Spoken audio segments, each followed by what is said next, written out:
This is Dan, and this is the Napkin Academy. And today we're going to be talking about how to plan and how to practice for giving extraordinary presentations. The simple idea is this: the best way, and I might say in fact the only way, to give a truly great presentation is to be ready. Let's get into this in a little bit more detail. When we talk about extraordinary presentations, we know what we mean. Presentations where we, as the presenter, are having a good time and our idea is really coming together well, so well that our audience is having a really great time and seeing the idea in the same way that we do. So that's what an extraordinary presentation is really about. As we talked about last time, more than anything else, extraordinary presentations come from trust. The trust that exists between us as the presenter and our audience. The question is, where does that trust come from? How does this audience know that they can trust us, and how do we know that we can trust them? The answer is simple. Trust comes from confidence. Okay, makes sense. So where does confidence then come from? I think that confidence in the act of making a presentation comes from four simple things. Here they are. How do we have confidence? Number one, by having good material. Number two, by knowing our material. Number three, by knowing our audience as well as we can. And number four, and most importantly, by knowing ourselves. Where does confidence come from? Those four things. And where do they come from? Well, let's think about that. Having good material comes from telling the truth, telling it with a story, and telling that story with pictures. In other words, the three big rules of extraordinary presentations that we've been talking about for the last many sessions. Where does knowing our material come from? Simple. From planning. Where does knowing our audience come from? Also from planning. Planning seems like it might be important in this. And where does knowing ourselves come from? It comes from one place. It comes from practice. These are the four topics that we're going to talk about for the rest of our session.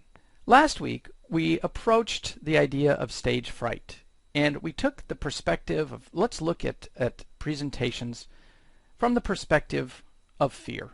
It's something that people rarely talk about, and I think it's important to talk about it because in one way or another all of us suffer from some level of stage fright at different points in our life. Some of us are perennial worriers, some of us panic, and some of us are carefree most of the time. But every once in a while, even the most carefree can panic. Once panic happens, then we start to worry and we get into a bad situation. But you know what? We're not going to talk about that today because we know from last session how to get past those concerns. If we're a worrier, one of the best things is to understand where the fear comes from, and then we will just channel that fear right around us. If we're a panicker, we're going to do exactly the same thing. If we're carefree, we're going to do exactly the same thing if that fear should show up. And above all, what we're really going to do, in addition to understanding fear, is we are going to plan, because we're going to find that worry melts instantly on contact with planning. So let's talk about it today from the other side. Let's not talk about the fear side. Let's talk about the part that also isn't spoken about very much when it comes to presentations. Let's talk about the fun side. How is it that we have a great time, ourselves and our audience, doing this thing that for so many people can be so frightening? Here's how. Have really good material. How do we get good material? Because we tell the truth, we tell it with a story, and we tell those stories with pictures. Why? As presenters, we're storytellers. We start out over here. This is us, and here's our audience. And we're removed from them.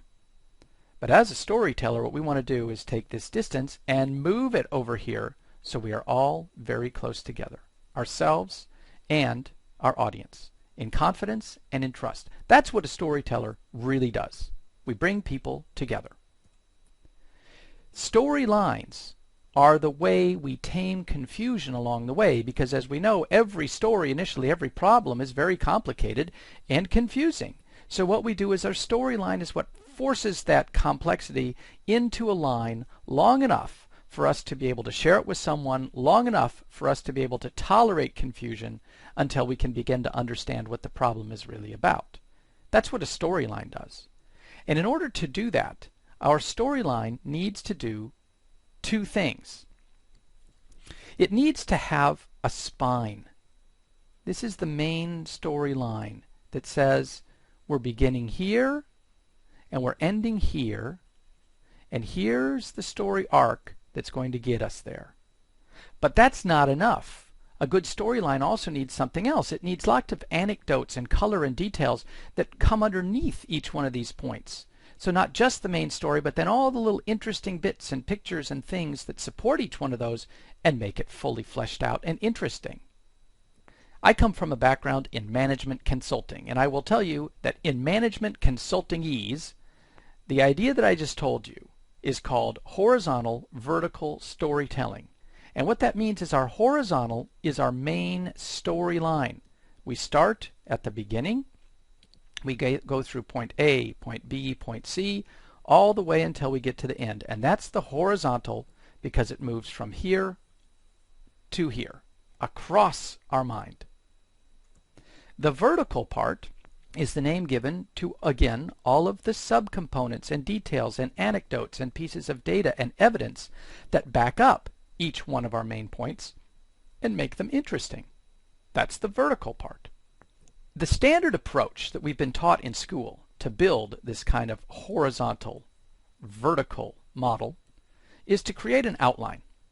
And the way we all know an outline goes is we say, okay, story point A is up here at the beginning, and story point 2 is down here, and the supporting stuff goes under here, and then the next one goes over here and down like that, and we make an outline. Well, you know what? I don't ever want us to make outlines like that again. I want us to forget those outlines. Why? Simply because outlines are by definition vertical, vertical, vertical, vertical. There is no way for our visual mind to see what is the overall story arc when the only way we can make the story is in a line from top to bottom. We don't think in a strictly vertical, top-down perspective. We think horizontally and we think vertically. So what's a better way to do this kind of story building? You know this, we've talked about this many, many times. We use our Puma. For those of you who are new to a live session today, I strongly encourage you to go back and look at some of our previous sessions where we talked about the Puma. The Puma is our presentation's underlying message architecture. It really actually looks in our mind kind of like this big cat. And the thought being here that when we're going to build our outline, we actually approach it as if it were kind of an animal. And what do I mean by that? We literally build our storyline using the Puma. We begin at the head of the animal with a summary of our main idea. Where are we going to begin? What is this all about? And then we block out all the main points of our story by building the spine of our Puma. That's the point A, point B, point C, point D, etc. And then the legs are all of the supporting materials that we add in underneath each one of those points in order to get a full story. And then we always conclude with a little swish of the tail. Did our story do what we wanted it to do, and could we maybe surprise you just a little bit at the end? So that's the way we build our story, literally. And when I say literally, I mean literally. Let me show you exactly what I mean. In fact, here's the Puma that I prepared for this very part of this presentation that we are watching right now. You're going to think I'm crazy. I actually build the Puma most of the time for a small presentation in Microsoft Excel. And now I know you're going to think that I am totally crazy. How are you going to use Excel to build a storyline? Because Excel is a beautiful tool, if we're going to want to go digitally, to build a Puma. And what I mean by that is we put our first cell right here in cell A, our first thought. And then moving across horizontally, the thing we can't do in a traditional outline, is we then put in what's point B. Well, as presenters, our job is to tell stories. Well, what's a storyline? Storylines move up and down and along. I call this the Puma. The Puma helps us build our presentations. Let me show you, etc. Okay, so that's our horizontal storyline. That's the story I'm going to share with you. But what about the supporting points? I then, under each one of these main points, add in as many small thoughts as I have. Anecdotes, details, support, data, what have you. So as presenters was the main idea, our job is to tell stories. Well, storylines make better stories. Why? Because they tame complexity. What's involved in a storyline? This. And I build the entire presentation, the entire Puma, this way. Here's the spine, and here are the legs. And it is incredibly easy to take pieces and move them around. And what I love about it is that from a digital perspective, this is a surprisingly great way and fluid way to be able to make sure that we're capturing all of our ideas. And then when we're done, we've got the perfect Puma outline. We've got the horizontal and we've got the vertical. And all that remains to be done is to pull the pieces together. Now, that's no trivial undertaking, is it? I want to show you now when we're working on a bigger presentation, an analog version of exactly the same thing. Now I want us to step out of the digital world of Excel, where everything is in columns and rows, and I want to step into a world which is basically just made of big post-it notes and pieces of paper. Here's the thing. This, believe it or not, is the Puma of my book, Show and Tell. Here is the entire book in progress. And to give you a sense of scale, these are my feet. I actually laid out on the floor many times the main storyline. Here it goes. Here's the cover. What's Extraordinary Presentations? Tell the truth with a story, tell the story with pictures, conclude. Underneath each one of those, what is an extraordinary presentation? What does this mean about all the things about the truth? What story do I tell? And in here we introduce the Puma and all the different storylines. Which pictures? Here are the pictures. Introduce the various sub-pictures over here. And then the conclusion. This Puma approach in analog form, post-it notes, sticky notes, index cards, give yourself some space. You think it's one thing to be able to move things around in Excel, and for a small presentation, Excel's a wonderful tool. Or if you need to build it when you're on a plane and you don't have a lot of space. But when you do have some time and you do have some space, a single card, let me show you a little bit more detail. Here's what the cards looked like. So here's the cover. And the way I made these cards, believe it or not, was I actually went into PowerPoint and I created a single page for each idea that I thought I was going to have in the book. And it was a very chaotic, very random process because I simply knew, for example, that I wanted to have something about the fact that we're all natural born presenters here. I wanted to show that from babies we're good presenters. And I wanted to show something about going from fear to confidence. So I captured all these things. Sometimes they were just words. Here's a quote from Stephen King that appeared in the book. Here's some thoughts that I had. Here's just scrambled ideas. I put them all together on these little cards. Actually, what I did is I put them together in PowerPoint, and then I printed out the PowerPoint as handouts. And I printed it out with, I believe, 12 slides per page, and I cut them apart. A little bit of good old paper and scissors and glue goes a long way in this analog world. And then what I was able to do is move those pages around until I really liked the way that the Puma story was coming together. And here, as you look at more of it, here's actually the Puma itself, kind of meta at that point. We're looking at the actual Puma of the Puma, and there's the Puma. So I wanted to share with you, that's how we build our actual storyline. Point number 2, though, in order to make an extraordinary presentation, we have to know that material. We have to learn it ourselves. There is no way we're going to be able to make a great presentation if we don't know the material, regardless of how good the material is. And the second thing is, we do need to try to figure out some way to know our audience before we even have a chance to physically meet them. These things are where planning comes in. Why is planning so important if we want to deliver an extraordinary presentation? For the very simple reason that worry dissolves instantly on contact with planning. What was worry? Worry was our concern about being fearful. So it's actually fear before fear happens. There is nothing that gets rid of the fear of fear better than simply saying, okay, I know what I'm going to do. Here's the way I recommend planning when it comes to making an extraordinary presentation. 5 simple steps. Step number 1, we get our presentation assignment. And what I mean by that is perhaps our boss comes along and says, okay, you, Mary, On Friday, I need you to give the presentation to the entire team. You ready to go? And Mary says, ah! But Mary's going to have to do it. So let's say we're Mary for a moment. What's the first thing that we do? We've got our assignment. We start filling our buckets. What buckets? We'll talk about buckets in a moment. Number 2, after we've filled our buckets, we select our storyline and we organize it with the Puma. Which storyline? Well, remember there were 4. There was the report, there was the explanation, there was the pitch, and there was the drama. We select which one of these 4 is best for our presentation. How do we select? Because we go back and watch a couple of sessions ago when we talked about the 4, and we understand that we choose the appropriate storyline based on the change we want our audience to experience. We refine the Puma and we add our pictures. Just as I showed you a moment ago using Excel or using sticky notes, we refine that Puma, we build our story, and then we add in our pictures. And once we've got the entire presentation put together, formerly called a deck in presentation world, once we've got it put together, we do the plugs out test. We do it twice.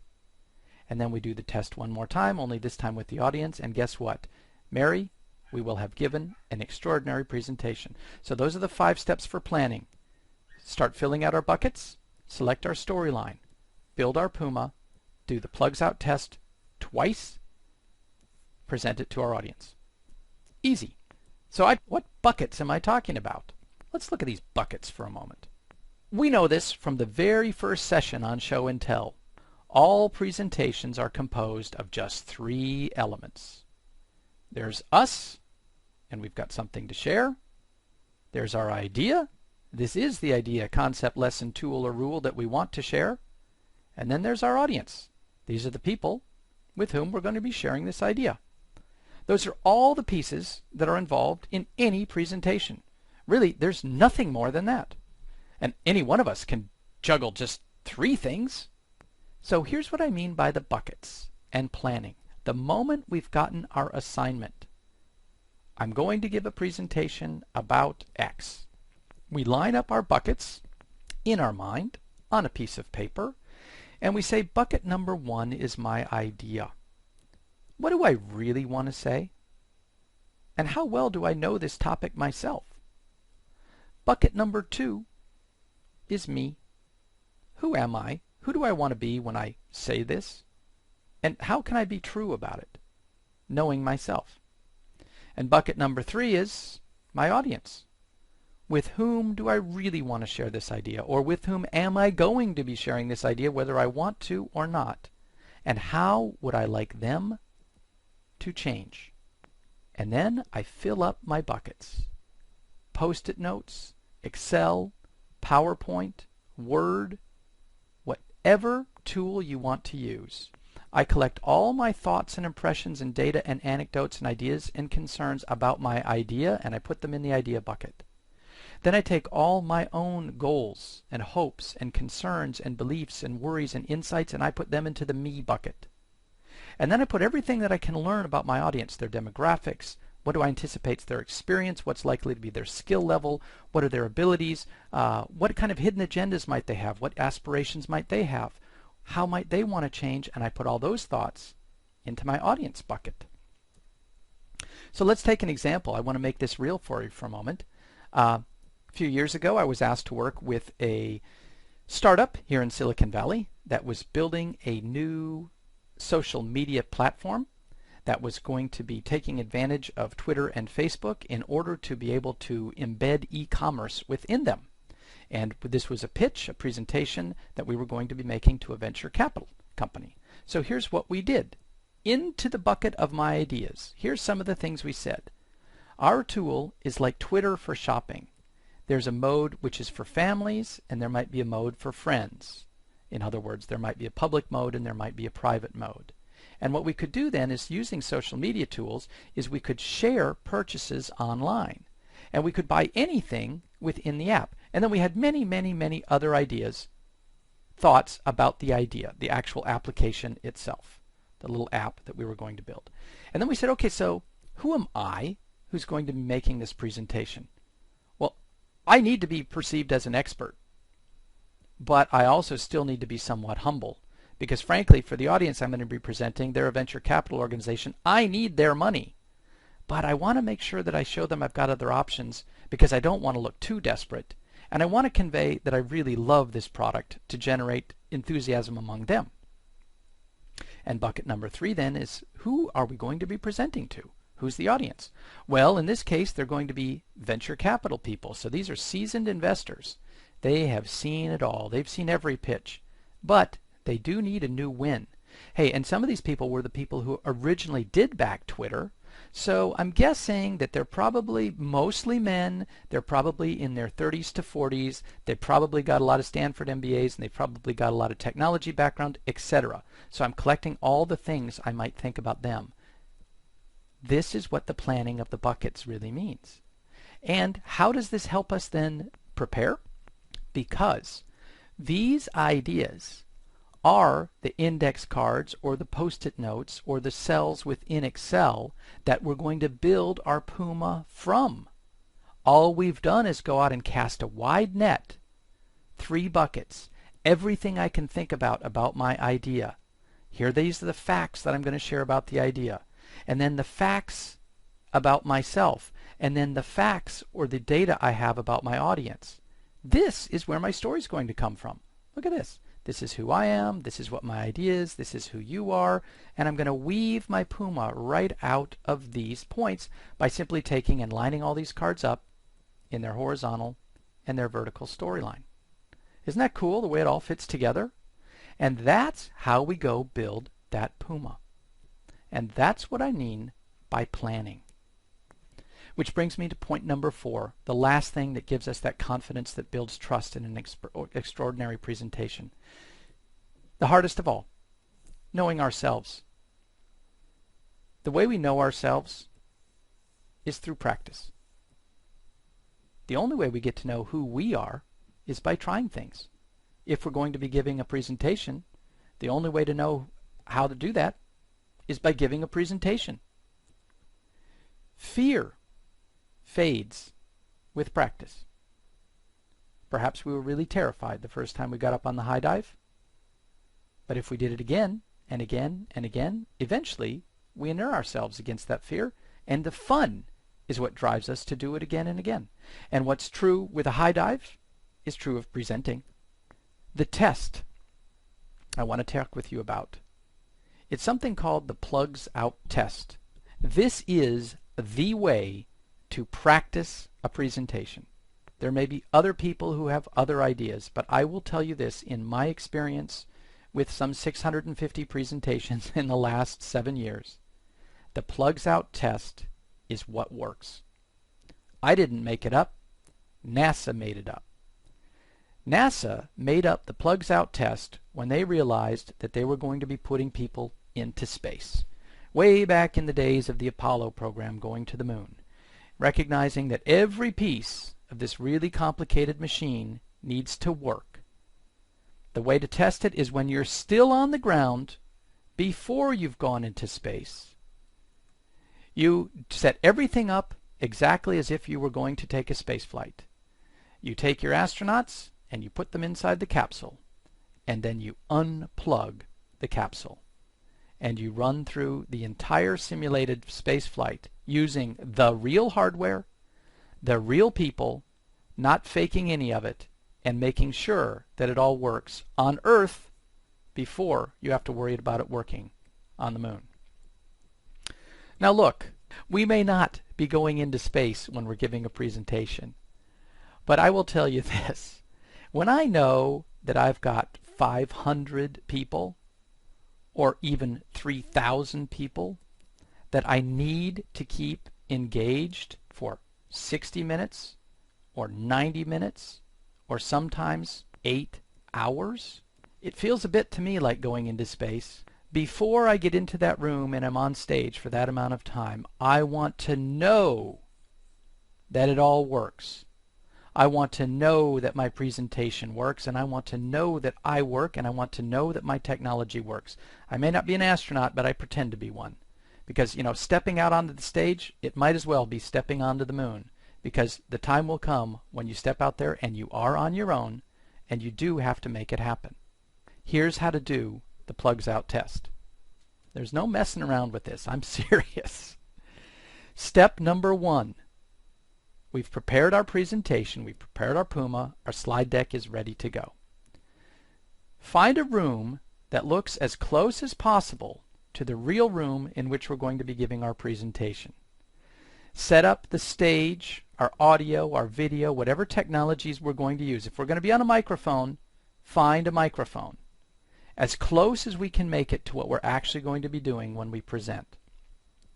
Walk up on that stage, face the audience who isn't there.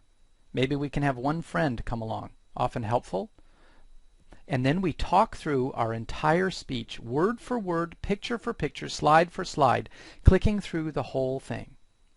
It's so hard to do it. This actually, the first stage of the Plugs Out test, is the hardest part of presenting, because it's the part that requires some discipline, because our mind's going to keep telling us, oh, I'm so good at this, I don't need to rehearse. Yes, we do need to rehearse. No matter how good we are, we need to rehearse. But we don't over-rehearse, because step number 2 of the Plugs Out test is this. We repeat it one more time. And the reason why we do this twice, the first time is where we really work out the bugs. And we get over any anxiety we have where our voice is saying, I don't need to rehearse. Yes, we do. The second time we do it is when we've actually become familiar enough with every slide in the order they're going to appear and the things that we'd most like to say about each one of those slides in order. Now is when we can say that and be monitoring how are all these pieces coming together, potentially from our audience's perspective. Is this thing holding together? Am I saying it the way I'd like to say it? Am I emphasizing where I want to emphasize? And am I backing off where I want to back off? It's the second time that allows us to do that. And I strongly recommend going through our entire presentation only twice. Once to work out the bugs, the second time to get a feel. And then we simply go. Plugs Out test step 3 is we simply do the same thing we've already done twice. The only difference is there happens to be an audience in the room. And now we're giving an extraordinary presentation. We have the confidence, and the confidence we have gives the audience confidence in us. We trust each other. Bingo! Extraordinary presentation. When it comes to this Plugs Out test, here's what we do not do. This is the biggest mistake that I have seen people make who are going to give a presentation, and it is nearly epidemic. We do not sit in the back of our room when we're going to practice and just sort of click through our slides and say, okay, on this slide, this is the part where I'll talk about the technology, and I'll say blah, blah, blah, and on that slide I'll do da, da, da, da, da. We do not allow ourselves to get away with that because we're not going to say blah, blah, blah when we actually get on stage in front of the real audience. We don't say this when we present, so we don't condition ourselves to say it when we practice. And that's why the practice is hard, but is so worthwhile. If we hear ourselves say the words, look at the slides and click through them, draw the pictures, practice twice, it tells our mind, when I'm up on stage and I might be a little bit stressed, I know what I'm doing for the simple reason that I have done it before. The Plugs Out test works because it allows us no shortcuts. And you know, we're going to wrap this up. As we approach the stage, let's just look back. Here's what happened. We prepared and we planned. We prepared the truth, we prepared it with a story, and we prepared pictures. And if we did that right, there's really nothing else that we need to worry about, because then all we need to do is practice. We practice twice, and then we step out onto the platform, and we are ready to perform. And when we talk again in 2 weeks, we'll talk about some of the things, some of the magic that can happen at that moment when we really are on stage and the audience really is with us. But in the meantime, let's close this session with the thought, again, truth, story, pictures. Who said speaking was hard? We can make this really fun. And let's talk real quickly about one new piece of homework that I'd like to see some of you do. Over the last couple of sessions, we've practiced homework sometimes about the worst presentation. I want us to be more optimistic now. Here's the assignment. I want us to talk about our best presentation. Recall the best, most fun, most enjoyable, or enlightening presentation you've seen, or even better, that you have yourself delivered. Draw a quick little timeline illustrating what happened. Who was there? Who was the audience? What was the main storyline that I delivered? Any little swish of the tail events that took place to make it extraordinary. Provide a little brief narrative caption, and then go ahead and post it. Hey, thank you all for another great lesson. This is Dan signing off from the Napkin Academy, but don't go away. Now on our new platform, you can still submit your homework. Debbie, our community manager, is going to join you right now to show you exactly how to do that, and I really encourage you, do your homework. Okay, take it away, Debbie. See you soon. We hope you enjoyed this Napkin Academy classic video. We've made it easier than ever to share your homework. After you've completed your homework and have a JPEG or PNG file saved on your computer, come back to this course. Once you're back here, scroll to the bottom of the screen, and in the comments box, you can add a comment. I'm just going to call this one My Homework. You can also add images by clicking on the Insert Edit Image button here. In the source box, click on the file. In the Images window, click on Upload, and then click on Add Files. This is going to take you to your computer where you can search for your images. I'm just going to search for mine in Pictures, and I'm going to choose this image here. You can also add multiple images here. Click Upload. After the upload is complete, click Close. Then scroll down, and you'll see that the last image is here, and it's checked. This is the one we just uploaded. Click Insert. I suggest in the Dimensions box you change the maximum to 1200 pixels and leave the Constrained Proportions box checked. You can also add an image description here if you'd like. Click OK. You'll see that your image has been added to your comment.